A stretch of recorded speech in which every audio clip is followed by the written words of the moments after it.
Welcome to इससे सादा question centre में आपका हार्दिक अभिनंदन करता हूं। मैं रंजय कुमार। आज आप लोगों के बीच वर्णिका आप जानते हैं मेरे फ्रेंड कि हिंदी जो आपका क्लास 10 का हिंदी जो है वह दो पुस्तक है। पहली पुस्तक है गोधली। गोधली को दो खंडों में बांटा गया है। एक याद रखिए काव्यखंड और एक गद्यखंड।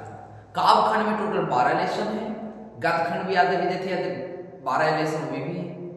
तो वे दोनों आपको पढ़ना है। और उसके अलावा जो दूसरी पुस्तकें हैं वह है आपकी वर्णिका। वर्णिका में पांचों जो है डियर स्टूडेंट, वर्णिका में जो पांचों है वह याद रखिएगा कि वर्णिका में पांचों आपका क्या है डियर स्टूडेंट, द कहानी, जिसमें से पहला कहानी अगर आपने नहीं पढ़ा है तो याद रखिएगा आप जाकर पढ़ सकते हैं। लेकिन आज जो है हम कहानी ना कहकर याद रखिए डियर स्टूडेंट, हम इसका ऑब्जेक्टिव कराने वाले हैं।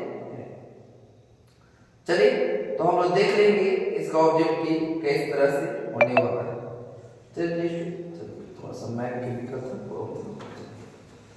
अब देखिएगा कहता क्या है पहला क्वेश्चन डियर स्टूडेंट्स, पहला क्वेश्चन क्या है कि दही वाली मगम्मा टोटल 5 लेसन है। इनमें से पहला जो लेसन आपका हुआ है दही वाली मगम्मा। दही वाली मगम्मा, तो इसमें पहला ऑब्जेक्टिव जो है वह कहता है कि दही वाली मगम्मा पाठ के लेखक हैं। आप लोग जानते हो कि दही वाली मगम्मा पाठ के जो लेखक है वह है श्रीनिवास। दही वाली मगम्मा पाठ के लेखक कौन है डियर स्टूडेंट, तो है श्रीनिवास। याद रहेगा। आगे क्या कहता है कि श्रीनिवास का पूरा नाम क्या है।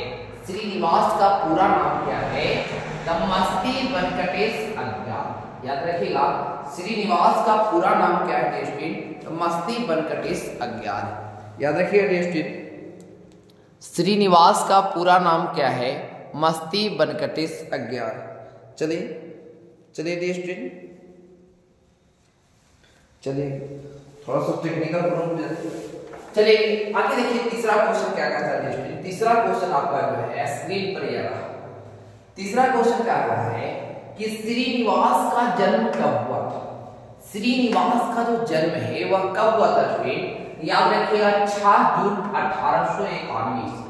कब हुआ था, 6 जून 1891 से।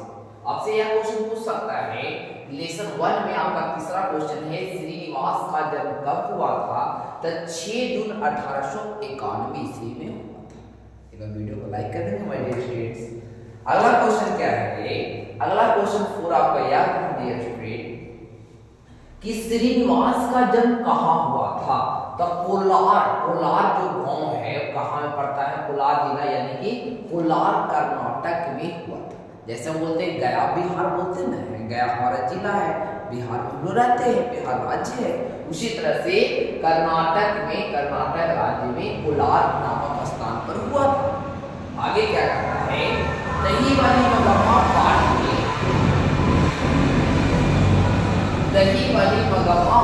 के अनुवादक हैं। दही वाली मगम्मा जो पाठ है याद रखिएगा यह कन्नड़ भाषा में लिखी गई। कौन भाषा में लिखी गई, यह कन्नड़ भाषा में लिखी गई है, इसलिए यह कर्नाटक की है।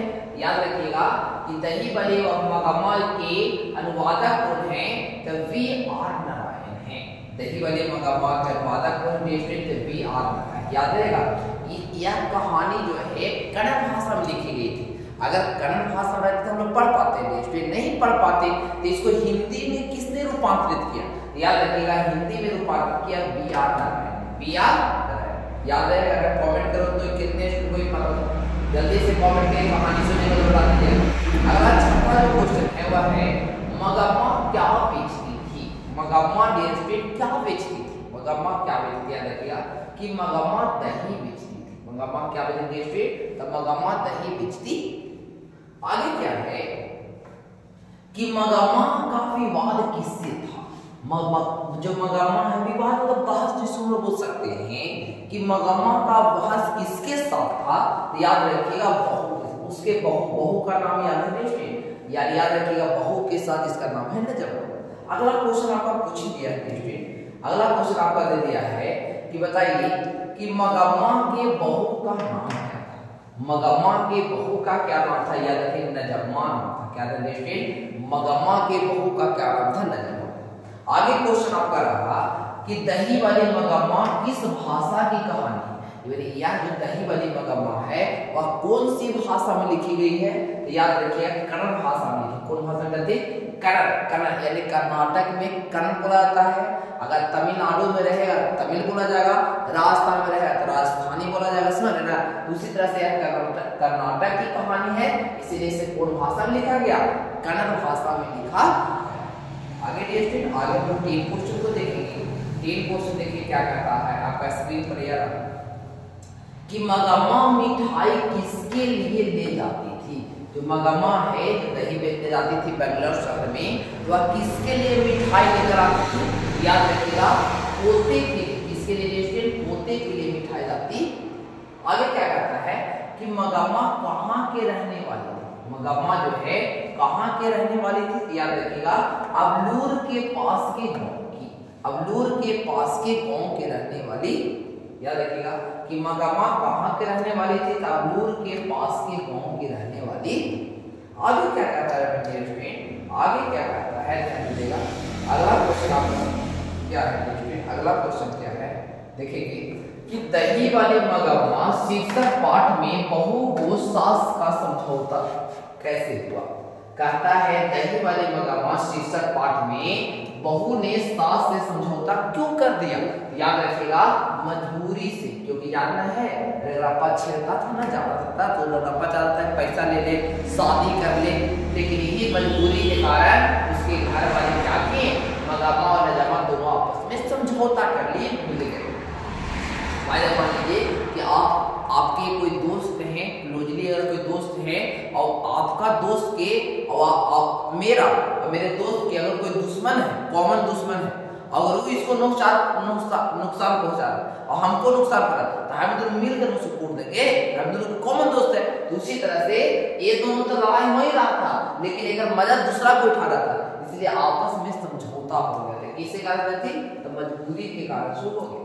अब कहता है अमराइन का कुआं कहाँ था। अमराइन का जो कुआं है कहाँ है स्टूडेंट, याद रखिए रास्ते में। अमराइन का कुआं कहाँ है, तो रास्ते में। कहाँ है स्टूडेंट, तो अमराइन का कुआं है रास्ते में। आगे हम लोग देखेंगे, आगे क्या कहता है मगम्मा दही बेचने कहाँ जाती है। मगम्मा दही बेचने कहाँ जाती है, तो बेंगलुरु शहर। मगम्मा दही बेचने कहाँ जाती थी, तो बेंगलुरु शहर में जाती, याद रखिए। अब कहता है क्वेश्चन आपका है कि क्यों रे रास्तिनी इस बच्चे को क्यों पीट रही है, ऐसा किसने कहा। ये देखिएगा क्वेश्चन आपका क्या है, क्वेश्चन है कि क्यों रे रास्तिनी इस बच्चे को क्यों पीट रही है, ऐसा किसने कहा। क्वेश्चन आपका है कि क्यों रे रास्तिनी इस बच्चे को क्यों पीट रही है, ऐसा किसने कहा। याद रखिए ऐसा मगम्मा ने कहा। अब किससे कहा विद्यार्थी, तो नजम्मा से कहा। किससे कहा स्टूडेंट, तो नजम्मा से कहा। आगे क्वेश्चन चलेंगे, आगे क्वेश्चन आपका रहा विद्यार्थी, आगे क्वेश्चन यह रहा कि नजम्मा मगम्मा की कौन थी। जो नजम्मा थी मगम्मा की कौन थी, तो बहू थी। क्या थी, बहू थी। याद है ना, नजम्मा मगम्मा की कौन थी, तो बहू थी। आगे हम लोग चलेंगे, बात करेंगे कि रगरप्पा कौन था। रगरप्पा याद है, कमेंट करो तो रगरप्पा कौन था, तो उसी गांव के था। कौन गांव के, तब याद रखिएगा यानी बैंकटपुर या अबलूर के पास बोलिए। मगम्मा के गांव का नाम बैंकटपुर है, तो अबलूर के पास भी ऑप्शन देता था, अबलूर के पास भी हम मार दीजिएगा। तो उसी गांव के रगरप्पा जो था वह जुगाड़ी व्यक्ति उसी गांव के था, यानी अबलूर के पास या बैंकटपुर। खास गांव का नाम है बैंकटपुर। खास गांव का क्या नाम है स्टूडेंट, बैंकटपुर। लेकिन ऑप्शन में कभी रहता है अबलूर के पास बैंकटपुर रहेगा, तो अबलूर के पास ना रहेगा, और अबलूर के पास रहेगा तो बैंकटपुर ना रहेगा। तो दोनों राइट आंसर आपका हो गया स्टूडेंट। तो रप्पा कौन था, जुगाड़ी व्यक्ति। कैसा व्यक्ति होते, जुगाड़ी। अब आता है क्वेश्चन आपका 18 क्वेश्चन क्या है स्टूडेंट, याद रखिएगा 18 क्वेश्चन आपका क्या है कि मगम्मा अपना पैसा किसके पास जमा करती थी। याद रखिएगा माँ जी किसके पास जमा करना चाहती थी, करना चाहती थी। याद रखिएगा की नहीं थी। वो रप्पा जब भर्ती किया था, रप्पा छेड़ा बोला था कि तो जो गाड़ के रखने ना मगम्मा सब पैसा चुरा लो, तो इसको डर बन गया, उसको क्या बोले स्टूडेंट, डर बन गया। तो डर बन इसीलिए वह रखना चाहती थी किसके पास, तो माँ जी के पास रखना चाहती। आगे हम देखेंगे अगला क्वेश्चन देखेंगे। चलिए 19 क्वेश्चन आपका, चलिए देखिए 19 क्वेश्चन आपका स्क्रीन तैयार है। कहता क्या है कि मगम्मा का हाथ किसने पकड़ा? मगम्मा का जो हाथ है डियर किसने पकड़ा था?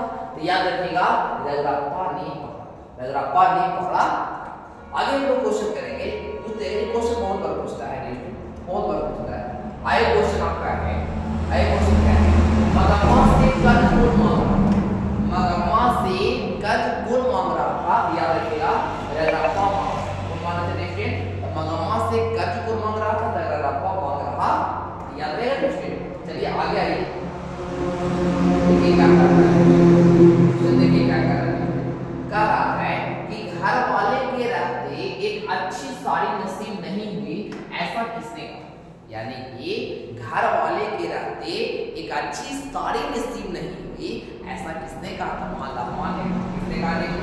मगम्मा ने। ऐसा किसने कहा? मगम्मा ने कहा। पड़ोसियों से कहा। किससे कहा? पड़ोसियों से कहा। अब आया कहता है मगम्मा ने किस कपड़े के ब्लाउज बनाई? याद रखिएगा मखमल। याद रखिएगा मगम्मा जो है वह किसको देकर? लेखक की पत्नी को देकर। लेखक की पत्नी पहनी हुई है, तब नजम्मा बोलती है कि लगता है कि हमारे ससुर जो सासू हैं, सासू जो उनकी माँ है, हमारे सासू के जवानी छा गया। नहीं ऐसे करता। बताइए कि अगर कोई बूढ़ा है और उसको पहना दे, कोट पैंट पहना दे, तो हम लोग क्या कहेंगे? अरे बुढ़वा रहे जवान बोल रही। तो इसी तरह से हम लोग बोलते हैं, उपमा देते हैं। उसी तरह से कहता है जो मगम्मा है वह किस कपड़े की ब्लाउज बनाई? याद रखिए मखमल। क्या बोलते थे? मखमल। अगर बताओ हम लोग जैसे एडजस्ट है, अगर हम लोग धोती कुर्ता पहन के जाएंगे तो अच्छा लगेगा? लगेगा, अच्छा लगेगा, ऐसा बात नहीं है। लेकिन एक तरह से एडजस्ट है। अगर हम लोग बताइए कि धोती कुर्ता पहन कुछ समाज में अलग अलग नजर से करें, वही है ऐसे हम लोग समाज में अच्छा बोलते हैं।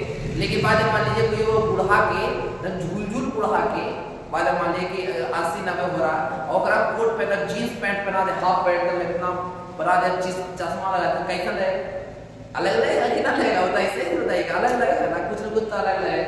वही कहता है कि मगम्मा किस कपड़े के ब्लाउज बनाती थी? याद रखिए मखमल के ब्लाउज पहनी हुई। अब कहता क्या कहते? अब अगला क्वेश्चन क्या है कि मगम्मा के मखमल के ब्लाउज की कीमत कितनी थी? मगम्मा के मखमल के ब्लाउज की कीमत कितने रुपए थी? 8 रुपए। कितना थे स्टूडेंट? 8 रुपए। आया क्वेश्चन आपका है, आया क्वेश्चन है मगम्मा क्या खाती थी? याद रखिए 5 सुपारी। मगम्मा क्या खाती थी? तो 5 सुपारी खाती। अगला क्वेश्चन है कि वी.आर. नारायण ने किस कहानी का अनुवाद किया था? याद रखिए दही वाली मगम्मा। वी.आर. नारायण ने किस कहानी का अनुवाद किया? दही वाली मगम्मा कहानी का अनुवाद। याद रहे। अगला क्या कहता है? अगला क्वेश्चन लास्ट क्वेश्चन है कि दही वाली मगम्मा पाठ के केंद्रित में कौन है? यानी कि इसका मुख्य पात्र कौन है? मगम्मा। अगर आपको वीडियो अच्छा लगा होगा विद्यार्थी लेसन 1 दही वाली मगम्मा, तो वीडियो को शेयर करें, लाइक करें। विद्यार्थी पहली बार चैनल पर है तो चैनल को सब्सक्राइब करें। चलिए, thanks for watching this video dear students.